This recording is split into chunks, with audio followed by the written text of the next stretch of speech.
Saudara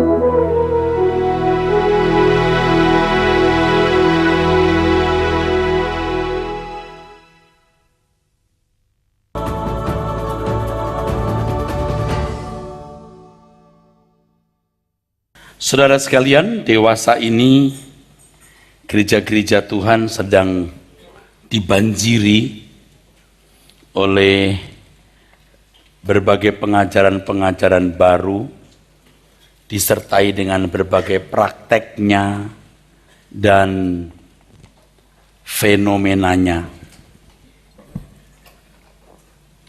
Sementara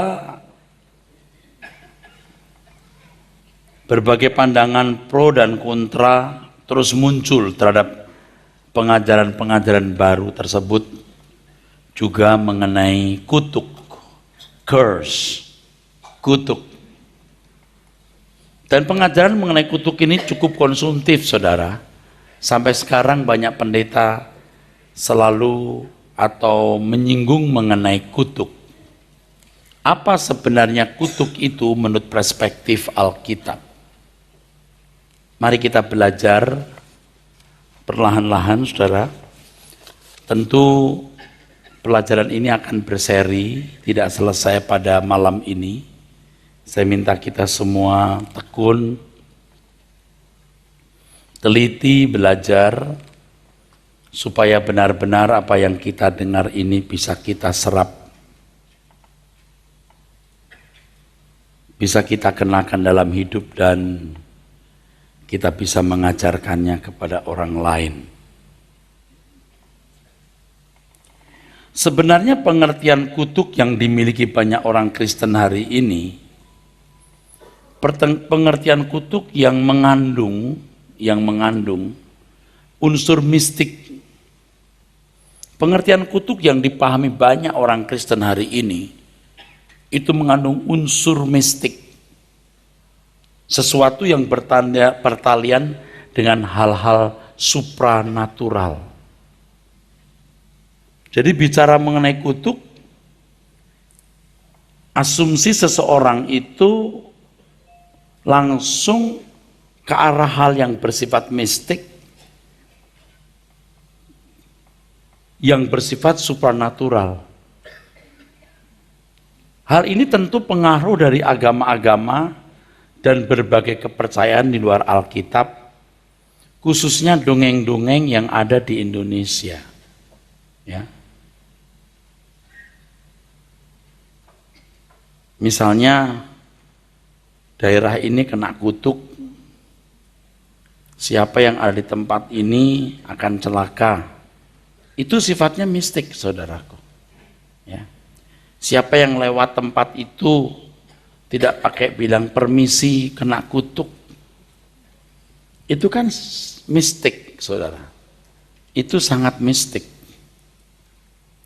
Padahal kutuk tidak selalu bersifat mistik. Justru kutuk menurut versi Alkitab mestinya lebih cenderung tidak bersifat mistik, tetapi lebih bersifat natural. Nanti saudara akan mengerti pengertian mistik itu, pengertian kutuk itu artinya hukuman, ya. Dan langsung saya ke dalam, nanti kita sisir pelan-pelan ya, saudara. Kita akan periksa dari bahasa aslinya ya. Punishment. Kutuk itu artinya punishment, hukuman. Intinya begitu, saudara. Jadi kalau orang melakukan satu pelanggaran, dia dihukum, itu dikutuk namanya. Dan hukuman itu bisa menimpa seseorang, tapi juga bisa menimpa anak cucunya. Bisa menimpa orang itu, juga bisa menimpa anak cucunya atau keturunannya. Nah, begitu kita menemukan kasus ini, misalnya Gehazi dikutuk kena apa? Kusta. Anaknya, cucunya semua kena kusta. Kan terkesan ada hal yang bersifat mistik. Padahal itu natural. Artinya kalau orang tua salah, terus anak cucunya ikut menanggung kesalahan itu.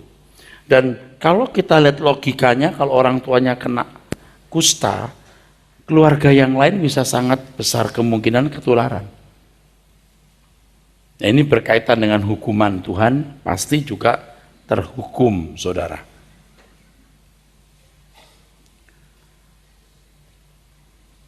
Jadi kita harus membedah Alkitab dengan jujur, berdasarkan eksegesis yang baik, atau penafsiran yang benar, melihat Alkitab dari latar belakang, dari background-nya, dari teksnya, dari bahasa asli, dari konteks ayat, pasal, dan lain sebagainya. Lalu kita akan mendapatkan pemahaman kutuk yang benar. Dan kata kutuk yang dikenakan banyak pendeta hari ini pada umumnya atau sebagian besar salah. Salah.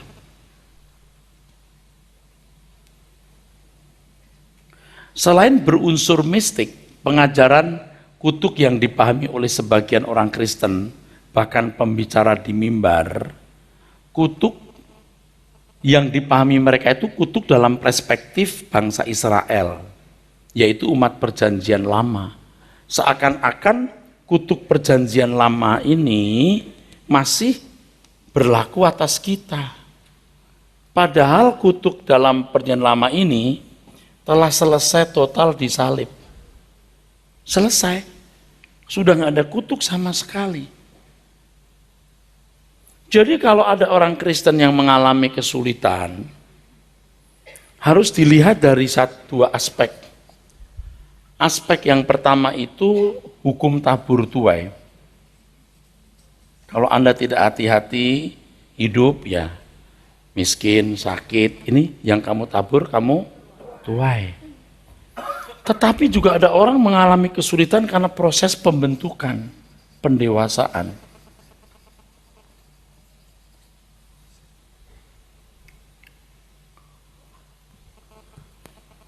Wah, dia nggak punya anak,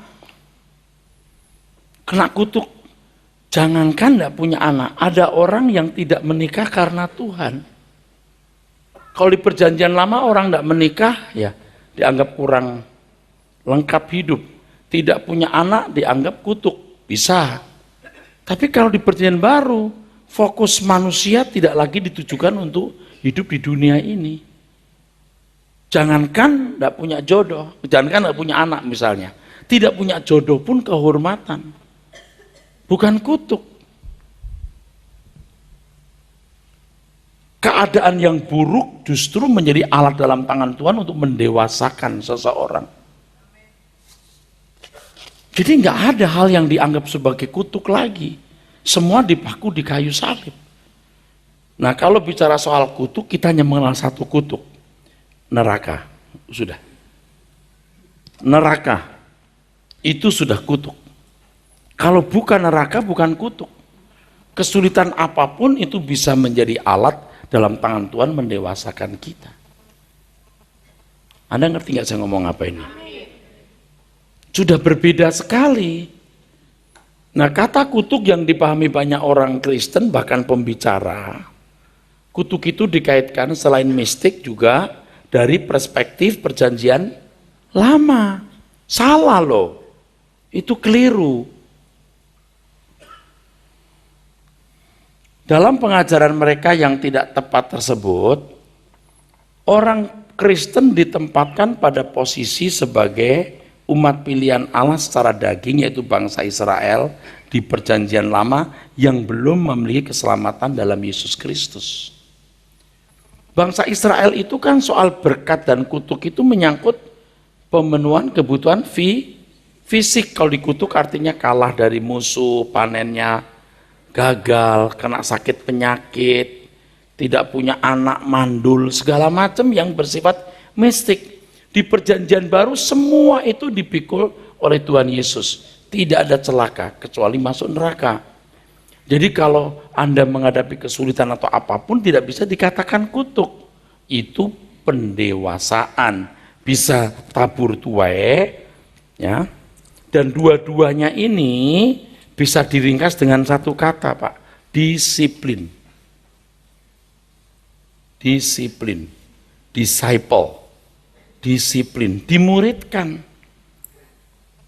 Baik tabur tuai, kalau you malas, you miskin, you tidak belajar rajin, you tidak naik kelas.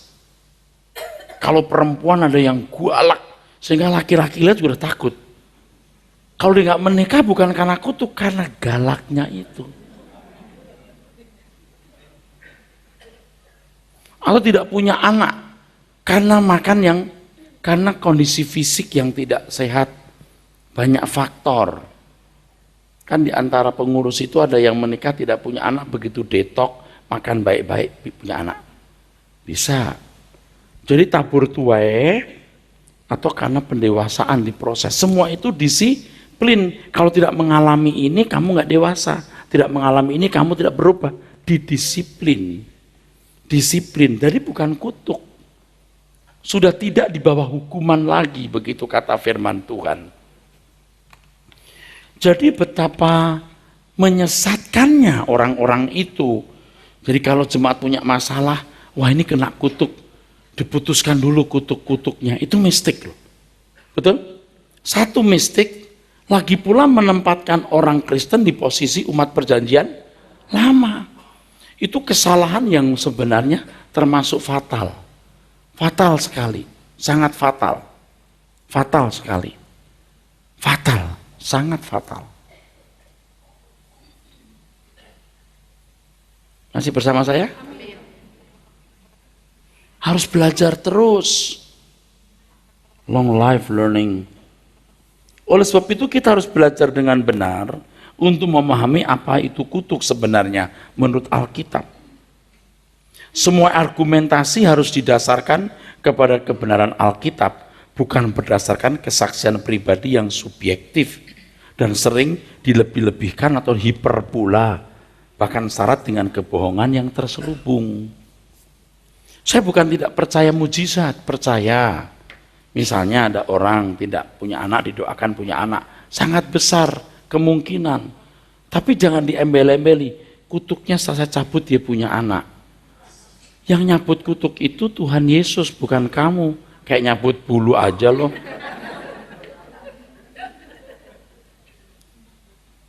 Anda nangkep ya saudara? Tidak ada kutuk lagi dalam hidup orang Kristen. Maka di setiap perjamuan kudus di sini kan aku percaya aku telah dibebaskan dari segala kutuk dan api neraka. Sudah. Kebaktian pelepasan kutuk-kutuk. Coba Anda pikir kira-kira itu maksudnya apa? Kan mistik. Lalu menempatkan orang Kristen itu pada posisi umat perjanjian lama, ada lagi tiga lagi. Ada pendekar-pendekar yang bisa melepaskan kutuk. Yang bisa melepaskan Tuhan Yesus. Sekarang si A akan lepaskan kutuk. Besoknya KKR lagi, lepaskan kutuk. Besok lagi ketemu pendeta lain, lepaskan kutuk. Kasihan nih jemaat. Kutak-kutuk, kutak-kutuk.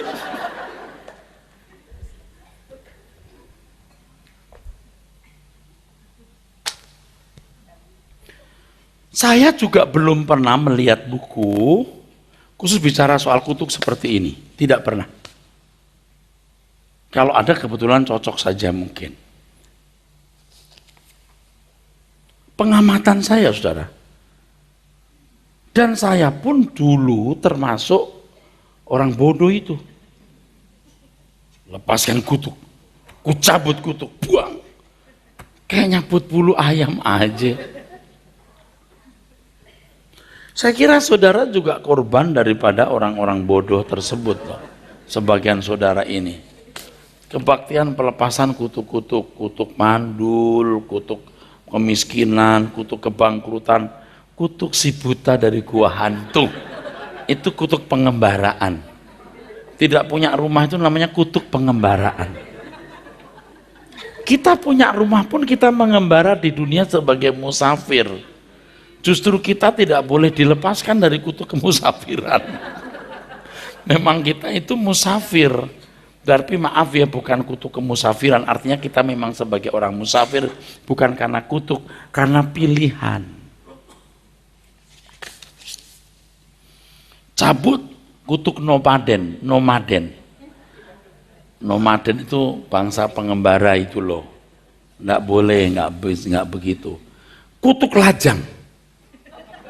Jadi orang yang nggak laku kawin itu punya kutuk lajang.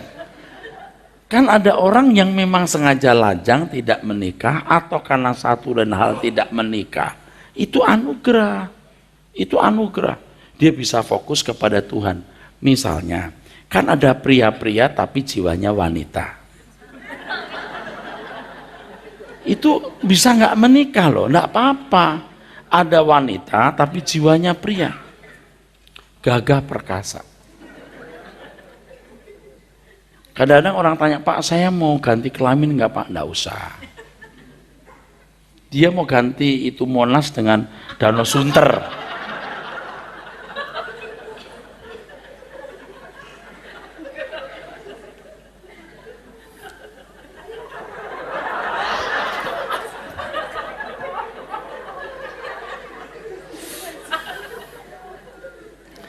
Nggak ngerti maksudnya ya.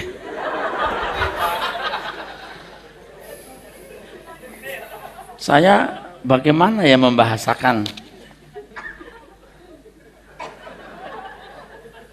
Itu fakta yang terjadi, saudaraku. Jadi alat prokreasinya itu pria, dari komponen-komponen tubuhnya pria, tapi jiwanya wanita. Gimana tuh kalau gitu? Ya udah, nggak usah menikah. Nggak apa-apa. Fokus untuk Tuhan, nggak masalah. Saya sudah pernah mendengar orang itu katanya bisa dilepaskan dari kutuk, ya sudah tuh lepaskan deh.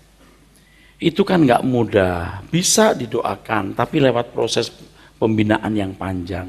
Kalau sampai tidak bisa, ya sudahlah dengan kondisi yang ada, kau full time melayani Tuhan, nggak usah menikah, nggak masalah. Jangan juga orang-orang begini tolak loh, dia kena kutuk. Selama dia tidak berubah kena kutuk, kasihan loh. Kasihan loh. Saya kemarin ketemu dengan seorang sahabat yang cerita, ada seorang bisu, ini ada setannya ini mulutnya. Dia bukan ada setannya, dia bisu. Kebetulan di situ ada dokter.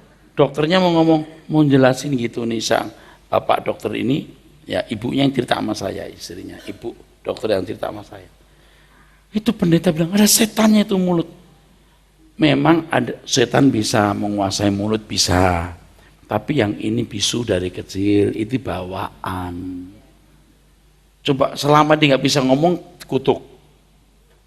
Kan nggak bisa.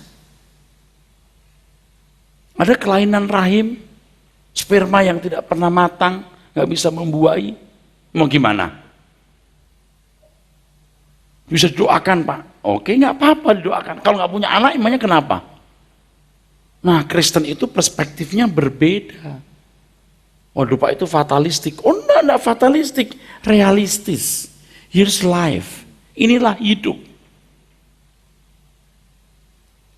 Kita menyongsong hidup dengan sikap yang realistis ini.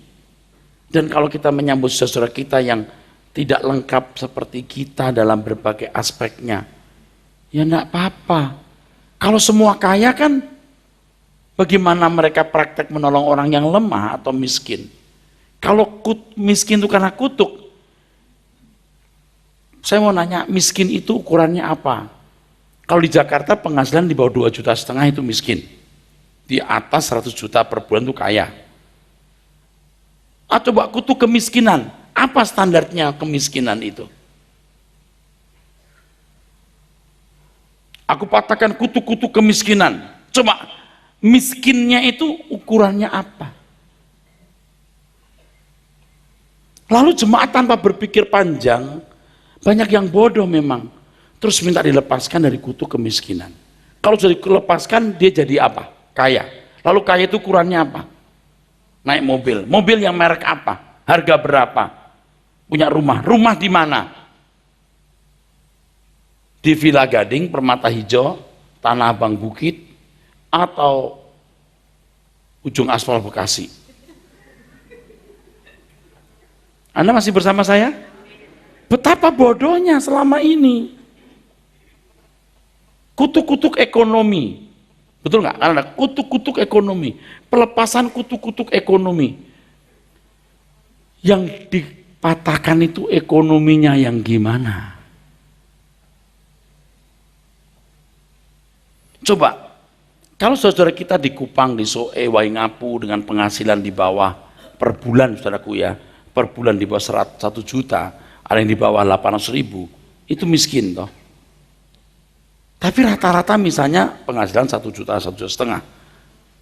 Miskin semua dikutuk tuh. Lalu kalau ke Jakarta didoakan pulang ke rumah jadi kaya. Betapa menipunya hal itu. Itu asli penipuan. Tapi dasar orang bodoh, banyak orang bodoh, mau dibodohin.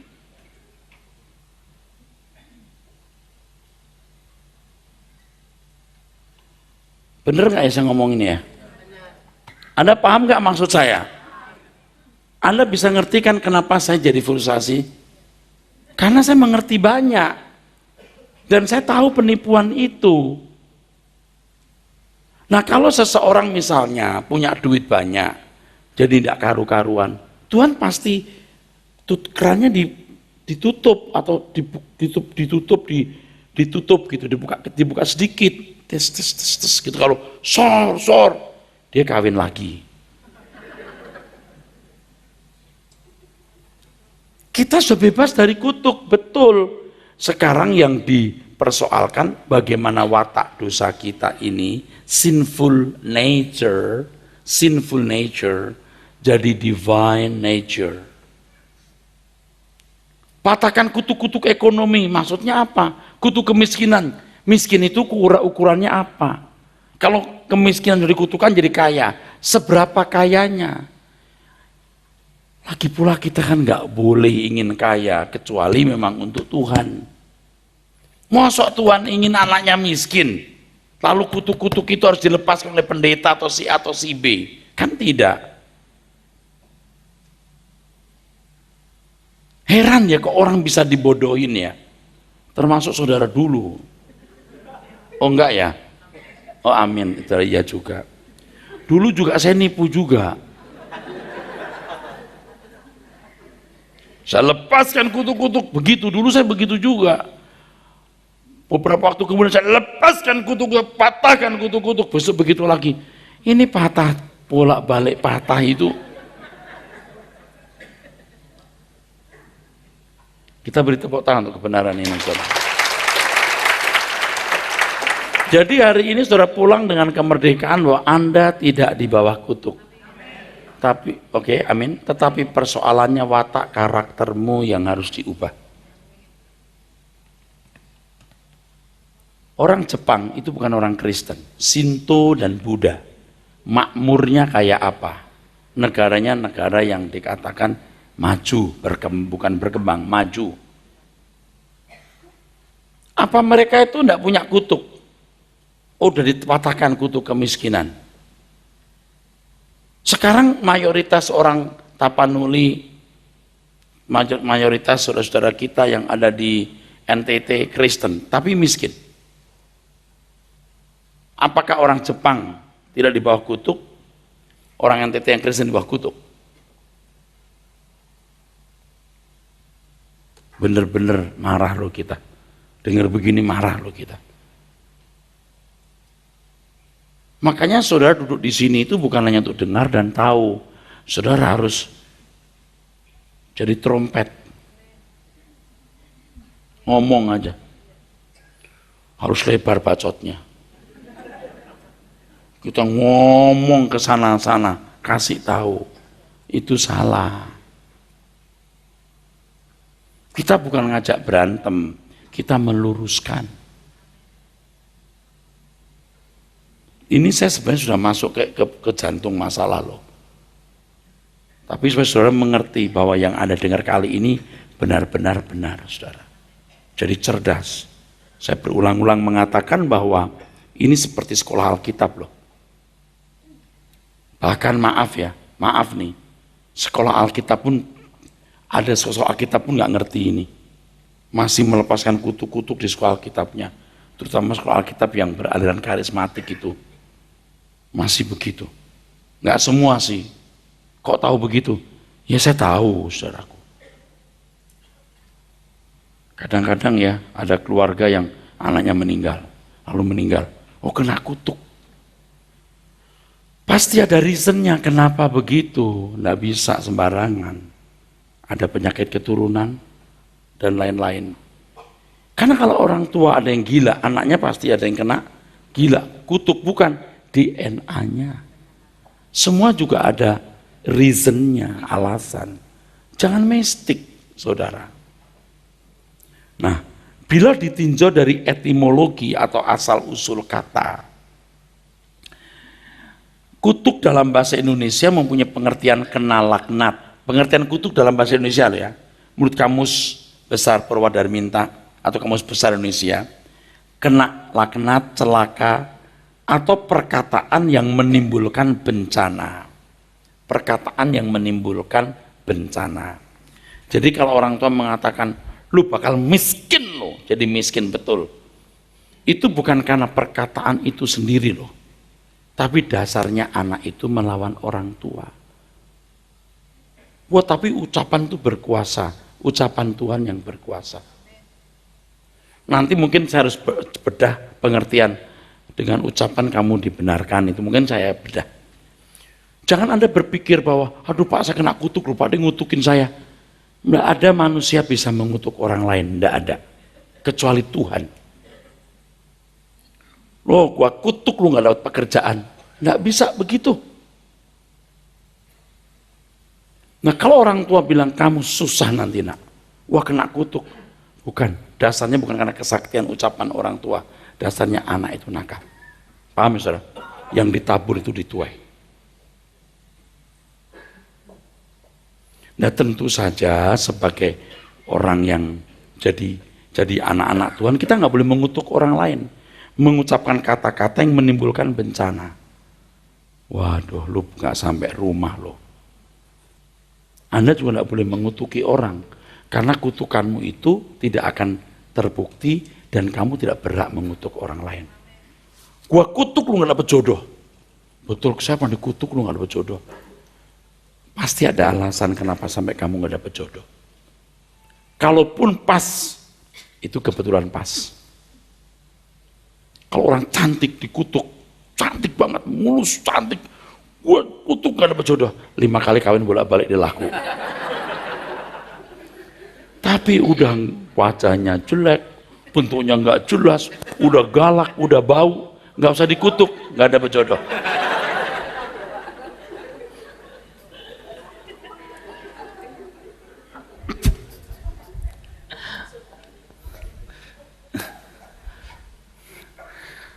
Lalu yang nggak dapat jodoh itu tadi, yang udah nggak jelas bentuknya, bau apa segala macam itu, datanglah ke gereja yang bisa mendapatkan kutuk lajang. Coba,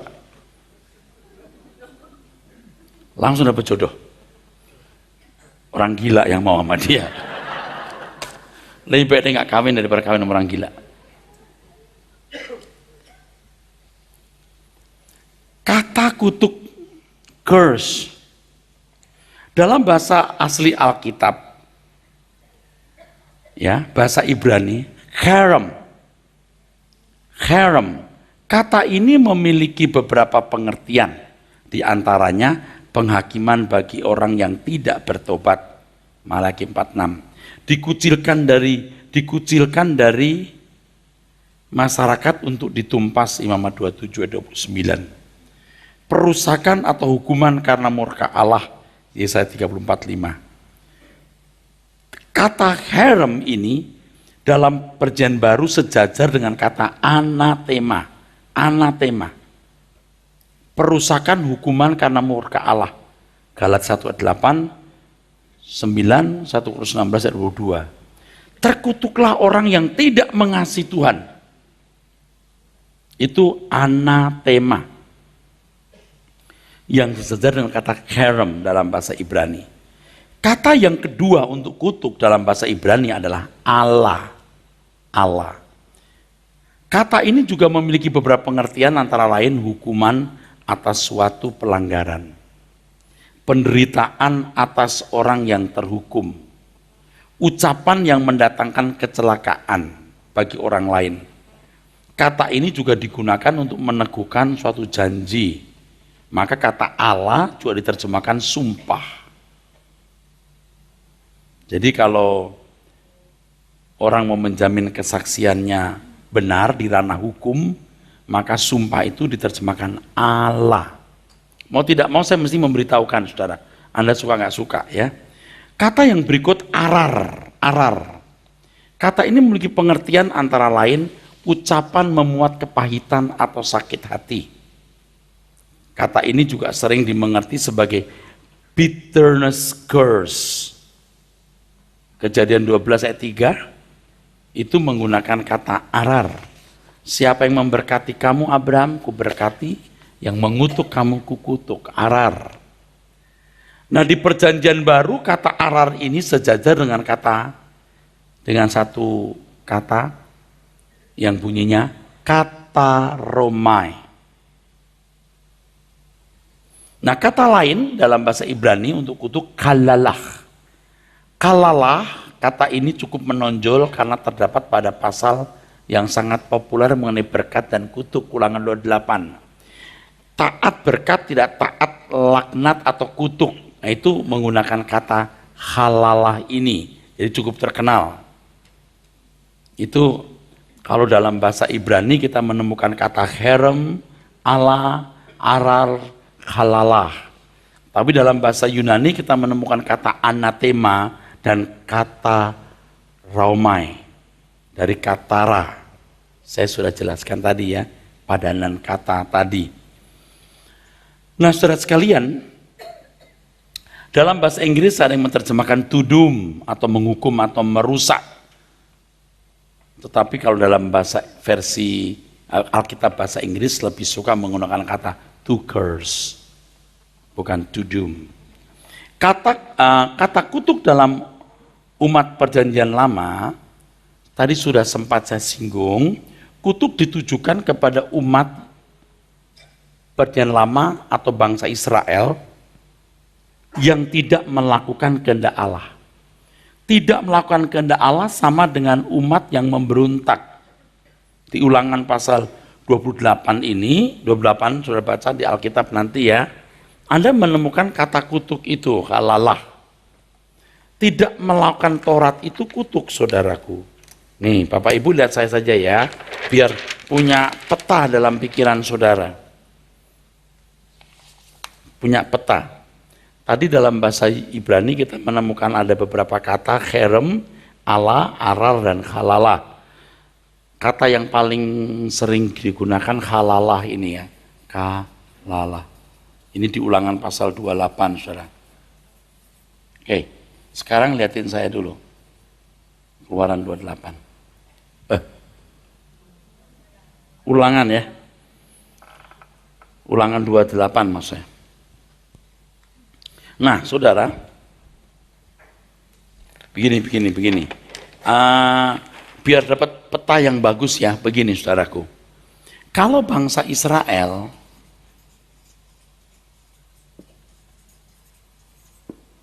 itu tidak taat kepada Taurat, itu kena halalah, kena kutuk. Di Ulangan 28 sudah menemukan kan, kutuk itu terkutuklah kamu di ladang, betul, terkutuklah buah kandunganmu, terkutuklah penyakit akan datang ke atasmu, panenmu akan rusak, musuhmu akan datang. Semua bersifat fisik. Bersifat fisik.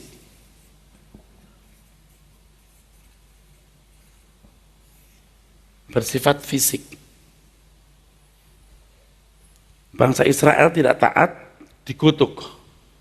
Atau dihukum yang bersifat fisik. Dihukum bersifat fisik.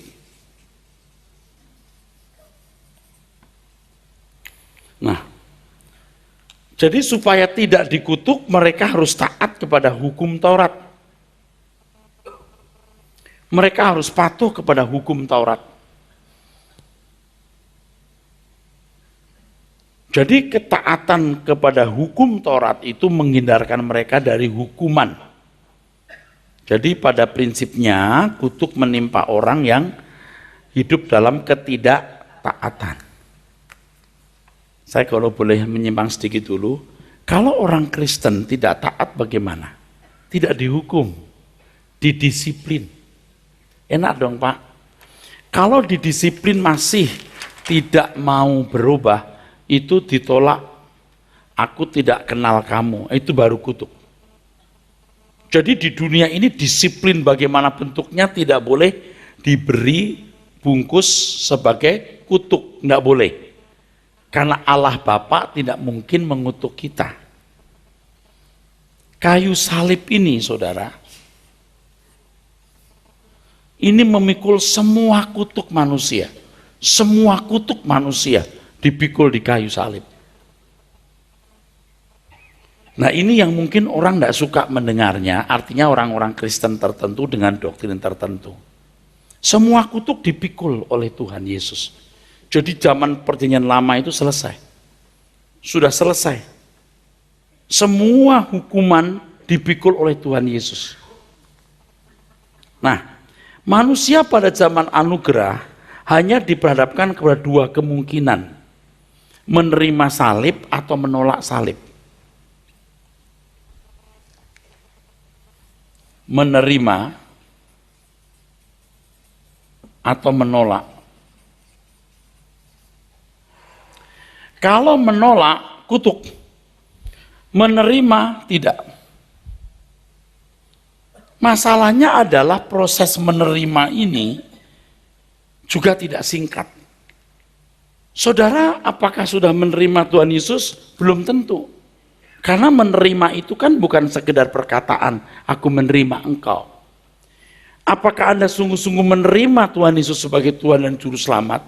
Itu bisa dibuktikan lewat buah-buah roh. Buah-buah hidup atau buah-buah pertobatan. Ketika seseorang tidak menghasilkan buah-buah pertobatan, pasti didisiplin oleh Tuhan supaya berbuah. Nah, disiplin itu bukan kutuk. Pukulan, kesulitan, kesukaran, itu bukan kutuk. Tapi apa? Didisiplin, saudara. Sudah didisiplin, ternyata dia tidak berubah. Tuhan berkata, aku tidak kenal kamu. Itu kutuk. Hukuman kekal. Yang ada adalah hukuman kekal.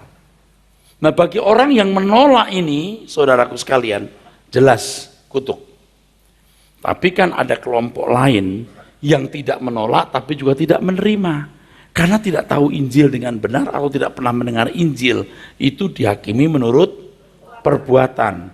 Dan kalau dihakimi perbuatan, mereka ada yang masuk dalam hidup dunia akan datang, ada yang ditolak. Yang ditolak itu namanya dikutuk. Yang masuk dunia akan datang, tidak dikutuk. Beri tepuk tangan, saudara.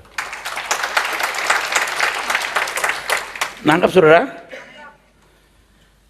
Saya ulangi ya, zaman anugerah orang diperhadapkan kepada dua pilihan, menerima atau menolak.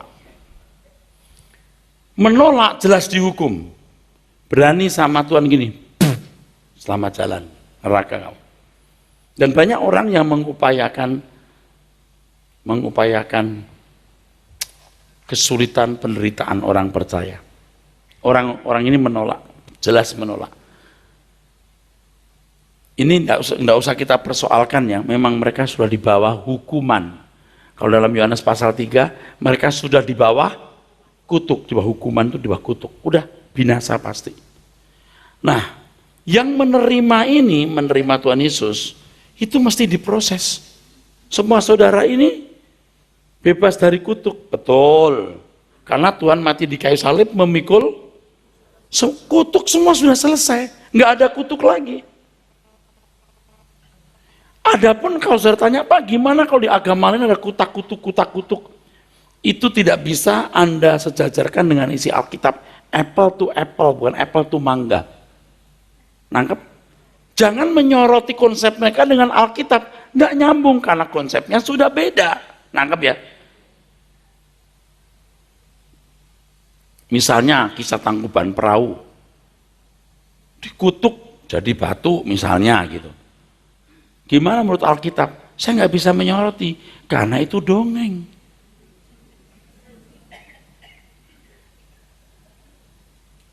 Nangkep ya saudara? Iya. Kalau istri Lot Pak, itu perjanjian lama. Tuhan hukum dia jadi apa? Tiang garam. Anda tahu nggak jadi tiang garam maksudnya apa?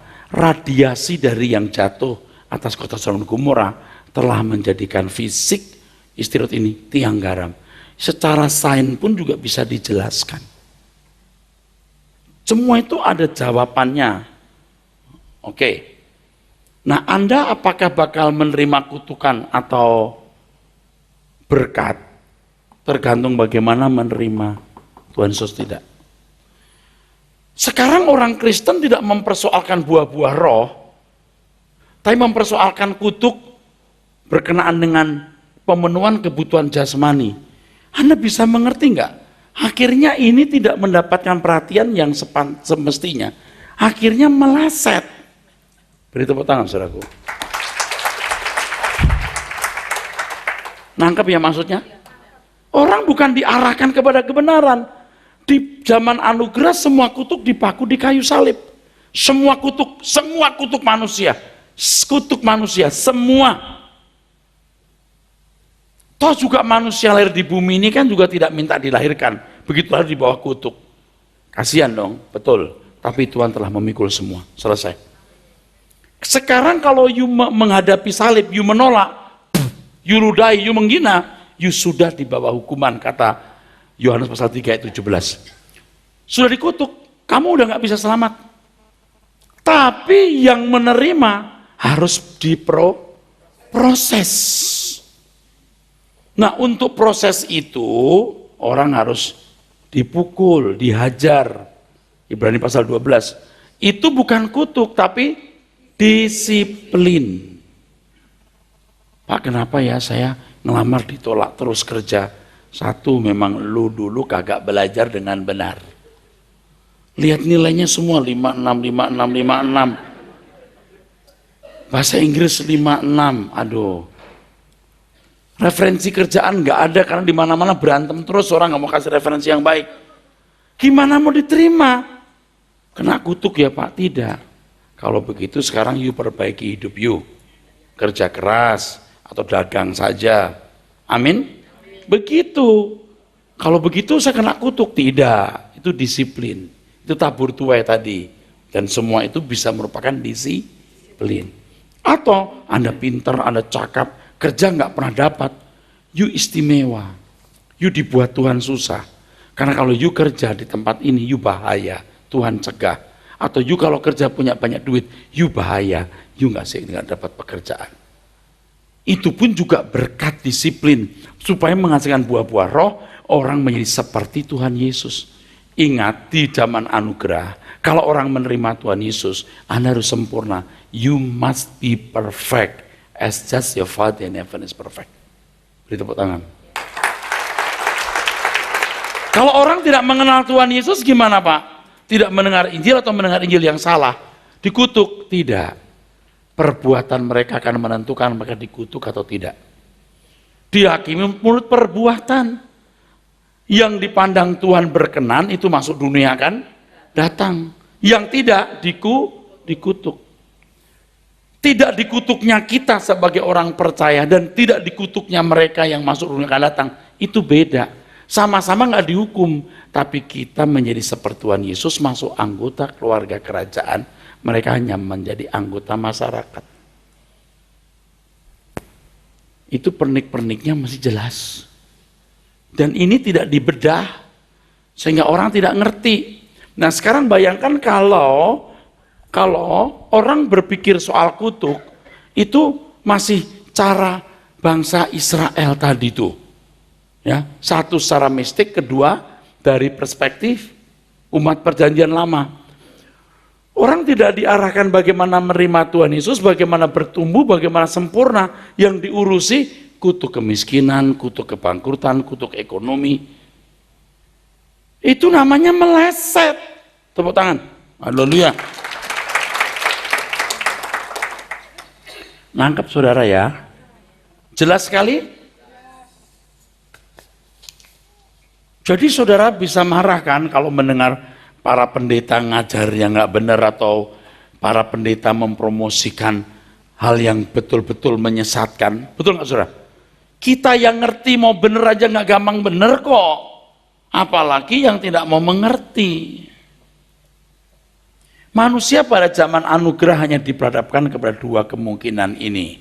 Menerima keselamatan dalam Tuhan Yesus, sehingga selamat berarti tidak terkutuk, atau menolak karya keselamatan dalam Yesus Kristus, sehingga ditolak dari hadirat Allah selama-lamanya, berarti terkutuk. Kutuk tidak bertalian langsung dengan berkat jasmani atau keadaan lahiriah pada zaman anugerah ini. Kutuk tidak bertalian langsung dengan berkat jasmani atau keadaan lahiriah seperti pada zaman perjanjian lama. Sudah beda. Masalah-masalah dalam hidup ini seperti misalnya miskin, sakit, tidak mempunyai pasangan hidup, tidak mempunyai anak dan lain sebagainya, tidak boleh diperhitungkan sebagai kutuk. Ada orang yang kalau nikah cerai. Ini kutuk orang tua. Dulu orang tua juga nikahnya cerai, nikah cerai lagi. Itu mistik loh. Bisa saja karakter orang tua yang kasar, main pukul, turun ke anak laki-lakinya. Anak laki-laki juga main pukul seperti bapaknya dan tidak berubah. Gimana nggak kawin cerai? Bebaskan Pak dari kutuk-kutuk supaya nggak cerai lagi. Nggak bisa. Watak dia mesti diperbarui, bukan doa kutuk-kutuk. Tepuk tangan saudaraku. Jangan mensimplifikasi kebenaran, jangan mempermudah orang untuk hidup benar, tidak bisa. Oke, dalam kehidupan umat perjanjian baru, keadaan atau kondisi kehidupan secara jasmani yang negatif, seperti yang tadi saya sebut ya, tidak punya anak, miskin, itu bisa dipakai Tuhan untuk menyempurnakan orang percaya untuk ini. Supaya penerimaan benar bisa sempurna. Cara memandangnya mesti benar. Nah kalau orang Israel itu negatif. Ya mereka kan perspektif cara mandangnya kan memang duniawi bro. Kalau kita kan langit baru bumi baru bro. Kalau orang nggak duduk di sini dengar begini nggak ngerti loh. Nggak ngerti. Yang duduk aja pulang-pulang masih. Tapi minggu depan datang lagi, jelaskan lagi sampai clear. Percaya deh, bukan sok ya, bukan sombong. Anda dengar begini nih, Anda nanti ngomong sama orang gede-gede, kok you ngerti ya? You suka teologi ya? Iya. Di mana? Rehoboth. Roxy. Amin? Iya. Nanti kan paling-paling begini orang-orang itu yang termasuk pendeta-pendeta itu. Alkitab ya, lu menyangkal Alkitab. Itu di Yesaya. Itu perjanjian lama untuk umat yang lama. Allah tidak berubah. Yang tidak berubah itu hakikatnya atau kuasanya. Allah tidak berubah sama. Tidak mungkin. Allah bisa berubah. Karena kita yang berubah. Enak aja tidak berubah. Allah bisa berubah. Karena kita yang berubah, bukan Allah yang berubah. Menghadapi kita itu beda. Nangkep ya saudara? Amin. Berubah dalam tindakan, tidak berubah dalam hakikat. Nangkep? Kok bingung saudara sih?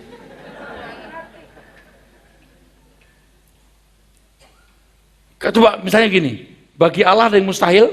Tidak ada, betul nggak? Kalau saya ada, mustahil Allah bohong.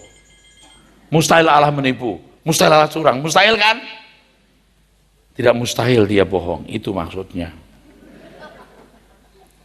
Halo, mesti orang juga memahami dengan benar. Umat perjanjian baru tidak mengenal kutuk seperti umat perjanjian lama. Dalam zaman anugerah ini kutuk hanya terjadi kalau seseorang terbuang dari hadirat Allah selama-lamanya. Perkara yang berkenaan dengan kebutuhan jasmani dan berbagai masalah fisik bukanlah sesuatu yang mencelakai jika dilihat dari rencana Allah menyempurnakan. Dengan janji keselamatan dalam Tuhan Yesus Kristus, maka persoalan-persoalan jasmani atau masalah-masalah fisik tidak lagi menjadi problem. Janji keselamatan artinya dikembalikan ke rancangan semula. Bahkan sampai tingkat serahkan tubuhnya kepada iblis, jiwanya selamat. Artinya miskin, kecelakaan, rusak tubuhnya, tapi dia bertobat. Sebaiknya tidak usah sampai mengalami amsyong begitu. Ada loh orang-orang yang mesti dibuat amsyong baru bertobat. Jangan sampai dibuat amsyong, hancur di dalam, hancur-hancuran, baru saudara bertobat atau baru benar. Jangan. Istilah saya, jangan sampai Anda dibuat jontor-jontor baru kapok. Enak kan kalau ditegur Tuhan, udah, ya.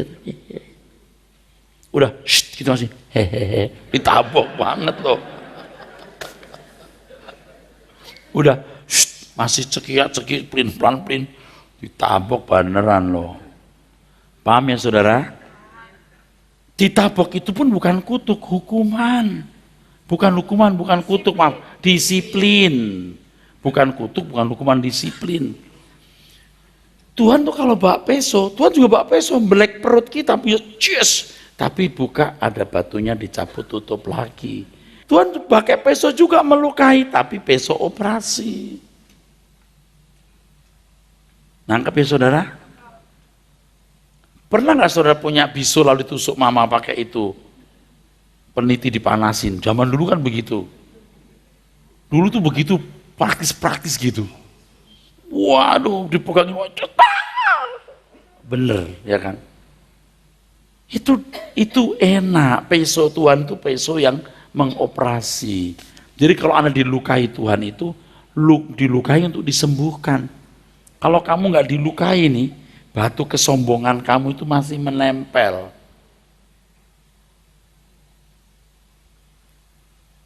Ini mikir nih, gua mau diapain ya sama Tuhan gitu ya?